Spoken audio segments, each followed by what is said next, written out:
आर्याच्या मोबाईलवरील message वाचल्यावर गंधार शांत राहिला नाही. त्याची जबड्याची रेष कडक झाली, डोळे लालसर. तो काहीच बोलत नव्हता, पण त्याच्या नजरेत स्पष्ट दिसत होतं, जो कोणी आर्याला घाबरतोय त्यांचं आयुष्य उद्ध्वस्त करेल. आर्या घाबरली. आर्या हळू आवाजात बोलली, गंधार शांत हो. गंधार फोन दे. पुन्हा त्या नंबरवरून मेसेज आलाच पहिल्याच दिवसापासून ट्रेस करेन. त्याने फोन परत दिला, पण तिच्या हाताला स्पर्श होताच आर्याचा हात थरथरला. तो बाईक सुरू करायला निघाला, पण आर्या पुढे आली. आर्या, तू मला घरी सोडणार? गंधार हो. आर्याने हळूच बसली. ती शांत होती, पण मनात भीती, एक सुरक्षिततेची भावना होती. गंधार बाईक चालवत असतानाच ती त्याच्या पाठीला टेकली. तो काही बोलत नव्हता, पण त्याच्या हाताच्या पकडीतच राग आणि काळजी दोन्ही दिसत होती. आर्या उतरली तेव्हा तिचे डोळे ओलसर होते. आर्या. गंधार. गंधार आर्या त्याच्या खूप जवळ आली. त्याचा श्वास तिच्या गालावर जाणवत होता. आर्या, मला माहीत आहे तू माझ्यावर रागावलाय, पण मला वाटतं मीच तुला त्रास देते. गंधार तिला थेट डोळ्यात पाहू लागला. आवाज खालचा, पण काळजीने भरलेला. गंधार. आर्या, माझ्या आयुष्यात पहिल्यांदाच कुणासाठी इतकी चिंता वाटते. ती चिंता त्रास नाही, ती तुझ्या नावाची सवय झाली. आर्या थिजली. तिची नजर त्याच्या ओठांवर गेली. गंधार हलक्या आवाजात बोलला, डोंट क्राय. तो हात पुढे करून तिच्या डोळ्यांवरचे अश्रू पुसणार इतक्यात गंधारचं लक्ष एका कारवर गेलं. रस्त्याच्या कोपऱ्यावर उभी, लाईट बंद, खिडकीच्या आत कोणीतरी बसलंय, हलत नाही. गंधारचे सेन्सेस जागे झाले. गंधार. आर्या, आत जा. आर्या, का? गंधार, मी सांगतोय म्हणून आत जा. त्याचा आवाज प्रोटेक्टर मोडमध्ये होता. आर्या घरात गेल्यावर गंधारने कारकडे नजर लावली.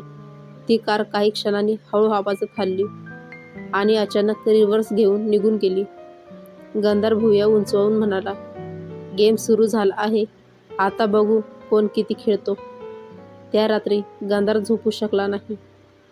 तो रूममध्ये बसून बारीक बारीक गोष्टी आठवत होता. मेसेज, कार, आर्याची भीती आणि तिचा तो क्षण जेव्हा ती त्याच्या खांद्यावर डोकं ठेवते. तो स्वतःशीच म्हणाला, जर कुणी तुला घाबरवायचा प्रयत्न करत असेल आर्या, तर त्याला माहीत नाही तू आता गंधार कारखान्याच्या सावलीत आहेस. त्याचा फोन वाजला. रोहनचा मेसेज होता. उद्या कॉलेजला भेटू, काही सांगायचं आहे महत्त्वाचं. गंधारच्या चेहऱ्यावर शंका उमटली. रोहनला काय माहीत आहे? दुसऱ्या दिवशी आर्या कॉलेजमध्ये आली, पण आज शांत आणि घाबरलेली होती. गंधार तिला दुरूनच पाहत होता. आज तो नेहमीपेक्षा जास्त प्रोटेक्टिव्ह वाटत होता. तेवढ्यात आरू ग्रुपमधला अंश तिच्याकडे आला. अंश, आर्या, आज तू ठीक नाही दिसत, मी घरी सोडू का?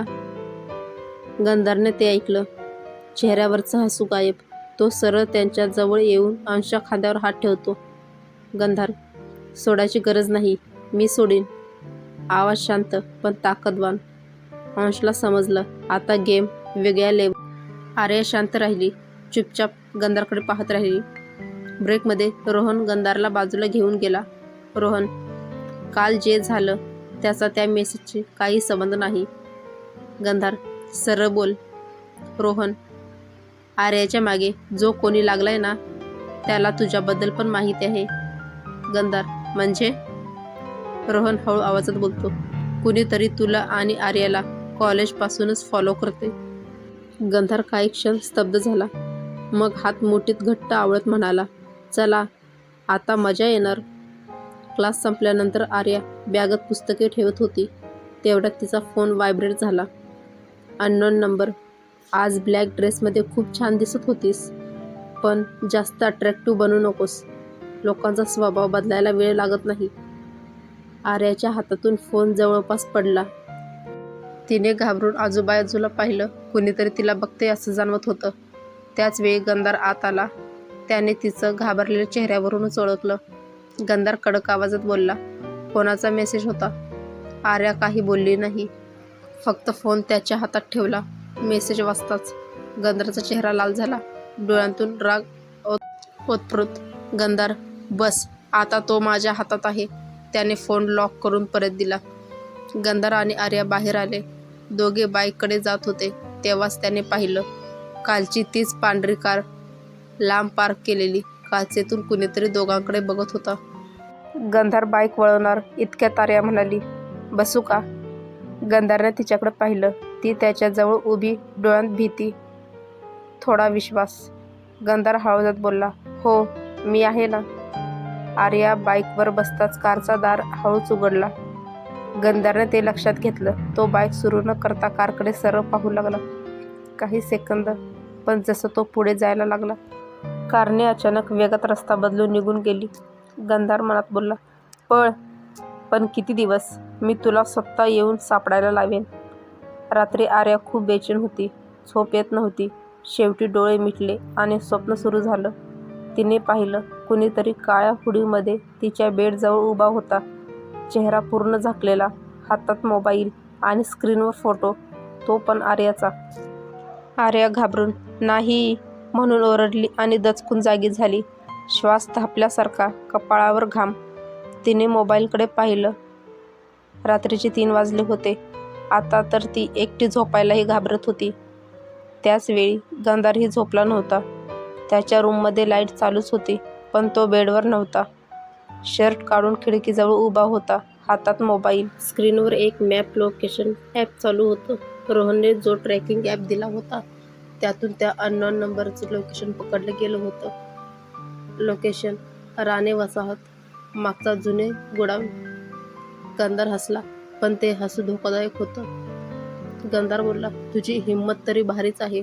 आर्याला मेसेज करतोस आणि स्वतः इथे लपतोस. तो तिथून हलणार इतक्यात पार्थ खोलीत आला. पार्थ, दादा, अजून जागा आहेस? गंधार थंड आवाजात बोलला, मला झोप नाहीये. पार्थ, काही झालंय का? गंधार, काही झालं नाही, होणार आहे, तू झोप. पार्थ घाबरून बाहेर गेला. दार बंद होताच गंधारने जॅकेट घेतलं. गंधार, आता हा गेम मी संपवणार. दुसऱ्या दिवशी आर्या आली. झोप न झाल्याने डोळे सुजलेले होते. ती अजूनही घाबरलेली होती. गंधार तिला पाहत राहिला, पण आज त्याचा चेहरा अतिशय शांत होता. खूपच शांत, जणू त्याने रात्री काही केलं होतं जे कोणालाही माहीत नव्हतं. आर्या त्याच्याकडे आली. आर्या, मी काल रात्री. तिचं वाक्य अर्धच होतं तेवढ्यात रोहन म्हणाला, रोहन, तुझ्याशी काही बोलायचं आहे, अर्जंट. गंधार, नंतर सांग.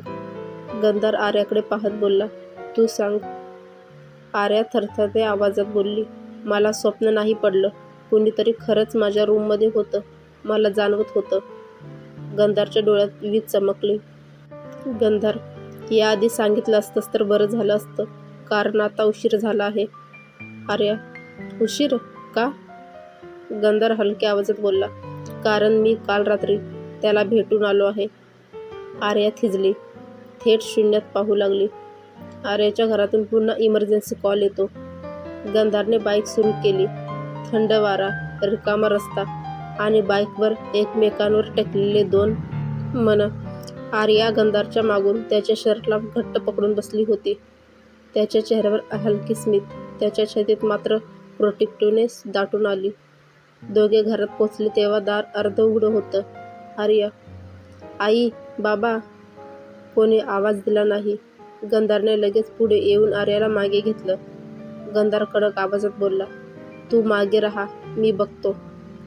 घरात अंधार, फक्त किचनकडून हलका प्रकाश. ते दोघे तिकडे गेले. आत तिची आई खुर्चीवर बसलेली, डोळ्यात पाणी. आर्या, आई, काय झालं? आई, बाळा, तुझ्या बाबांच्या छातीत अचानक वेदना होऊ लागल्या. त्यांना हॉस्पिटलमध्ये नेलंय. आर्याचं हृदय दडपलं. ती रडू लागली. गंधार पुढे आला. तिला जवळ घेतलं. गंधार, चल, आपण लगेच हॉस्पिटलला जाऊ. स्ट्रॉंग राहायचं, ओके? आर्याने त्याच्या छातीवर डोकं ठेवून मान हलवली. दोघेही हॉस्पिटलला पोहोचले. गंधार आर्याच्या बाजूने एक सेकंदही हटला नाही. पेपरवर्क, डॉक्टर कॉल, एव्हरीथिंग तो करत होता. आर्या कोपऱ्यात बसून थरथरत होती. तो तिच्याजवळ बसला आणि तिचा हात हातात घेतला. गंधार, आर्या, बघी माझ्याकडे. ती डोळे उघडून त्याला पाहते. गंधार, तुझ्या आयुष्यात काहीही कठीण आलं तर मी पहिला उभा असेल, प्रॉमिस. आर्याच्या डोळ्यातून अश्रू वाहत होते, पण आता ती घाबरलेली नव्हती, कारण गंधर तिच्यासोबत होता. डॉक्टर बाहेर आला. आर्या धावत गेली. आर्या, डॉक्टर, बाबा ठीक आहेत ना? डॉक्टर, आता धोका नाही. थोडा स्ट्रेसमुळे प्रॉब्लेम झाला, पण ते स्टेबल आहेत. आर्याने सुटकेचा श्वास घेतला आणि लगेच गंधारकडे धावली. ती त्याला मिठी मारते. आर्या रडत बोलते, थँक यू. गंधार तिच्या पाठीत हात फिरवत तिला सांत्वन करत होता. त्याने हळूच तिच्या कानाशी म्हटलं, आर्या, आता एक गोष्ट मी आणखी लपवू शकत नाही. ती थोडी मागे सरकली. त्याच्या डोळ्यांमध्ये काहीतरी वेगळं, खोल, खरं दिसत होतं. आर्या, काय? गंधारने थोडे पुढे येत तिच्या चेहऱ्याजवळ कुजबुजलं. मी तुझ्यावर प्रेम करतो. आर्या श्वासच विसरली. तिच्या जगात त्या क्षणी फक्त 2 शब्द गुंजत होते. हॉस्पिटलच्या कॉरिडॉरमध्ये शांतता, फक्त आर्या आणि गंधारचे धडधडणारे हृदय. आर्या काही सेकंद त्याच्याकडे फक्त बघतच राहिली. तिचे हात थरथरू लागले. गंधार थोडा घाबरलेला पण प्रामाणिकपणे बोलतो, आर्या, उत्तर द्यायची घाई नाही. मला फक्त सांगायचं होतं, जे मी बऱ्याच दिवसांपासून मनात दाबून ठेवलं. आर्याच्या डोळ्यात हलकंसं पाणी आलं. ती हळू आवाजात म्हणाली, गंधार, तू माझ्यासाठी खूप महत्त्वाचा आहेस. तो श्वास रोखतो. ती पुढे म्हणते, पण मला भीती वाटते. गंधारने तिचे हात आपल्या हातात घेतले. गंधार, कशाची?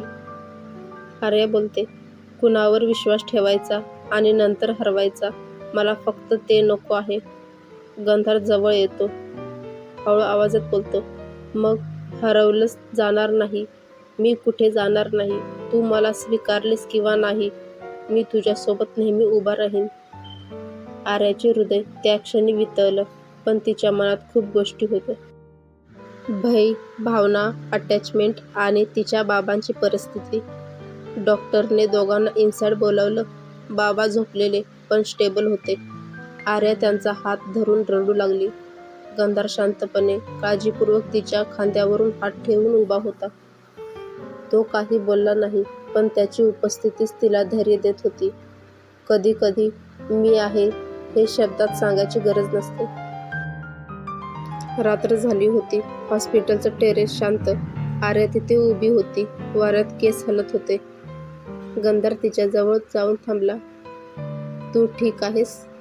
आर्या, हो. ती मागे वळली आणि त्याच्या डोळ्यात खोल बघितलं. त्यात फक्त प्रामाणिक प्रेम दिसत होतं. काहीही स्वार्थ नाही, काहीही अपेक्षा नाही. आर्याने काही क्षण त्याचा हात हातात घेतला. गंधार आश्चर्याने तिच्याकडे पाहू लागला. आर्या हळू आणि गोड आवाजात बोलते, मला कदाचित तुझ्याकडे ओढ वाटते आणि ती दिवसेंदिवस वाढते आहे. त्याच्या चेहऱ्यावर हलकंसं स्मित उमटलं, पण तो काही बोलणार तेवढ्यात कॉरिडॉरमधून कोणीतरी जोरात नाव घेत पळत आलं. आर्या! दोघे दचकले. आर्या वळून पाहते आणि थबकते. ती व्यक्ती तिच्या खूप जवळची होती, ज्याचं नाव ऐकून गंधारच्या चेहऱ्यावर लगेच सावली पसरली. आर्याचा चाइल्डहुड फ्रेंड अद्वैत. तो धावत येऊन आर्याला मिठी मारतो. गंधार दुरून बघतो. त्याच्या डोळ्यात अचानक एक वेगळी चमक, पॉझिटिव्हनेस प्लस फिअर. अद्वैत म्हणतो, आर्या, तू ठीक आहेस ना? मी परतलोय. कायमचा. आर्या गंधारकडे बघते, जणू 2 जगांमध्ये अडकलेली होती. टेरेसवर अद्वैतने आर्याला अचानक मिठी मारल्यावर गंधार क्षणभर थिजून गेला. आर्या देखील ऑकवर्ड झाली. ती हळूच अद्वैतपासून दूर झाली. आर्या, अद्वैत, तू परतलास अचानक? अद्वैत हसत बोलतो, तुझ्यासाठीच आलो. तू एकटी आहेस असं समजलं, तेव्हा लगेच आलो. गंधारचा जबडा हलकासा घट्ट झाला. त्याने स्वतःला शांत ठेवत फक्त म्हटलं, आर्या एकटी नाही. त्या एका वाक्यानेच हवेत ताण निर्माण झाला. अद्वैतनं गंधारकडे वर खाली पाहिलं. त्याच्या नजरेत एक वेगळीच ॲटिट्यूड. अद्वैत, ओ, तू गंधार? आर्याने सांगितलं होतं फ्रेंड आहेस असं. गंधारच्या डोळ्यात हलकीशी आग दिसली. गंधार नम्रपणे पण ठामपणे बोलतो. आर्यासाठी मी फक्त फ्रेंड नाही. अद्वैत थोडा आश्चर्यचकित झाला. तो आर्याकडे पाहतो. अद्वैत, आर्या, काही सांगणार आहेस? आर्या काहीच बोलू शकली नाही. तिचं मन धावायला लागलं. गंधारचं कन्फेशन, आता अद्वैत आणि दोघांचे संघर्ष करणारे नजरेचे तीर. आर्या आत गेल्यावर अद्वैत आणि गंधार बाहेर राहतात आणि तिथे सुरू होतं सायलेंट वॉर. गंधार भिंतीला टेकून उभा. अद्वैत हातात कॉफी घेऊन त्याच्या बाजूला येतो. अद्वैत हलकी स्मित देऊन बोलतो, तुला वाटतं तू आर्याच्या पुरेसा आहेस?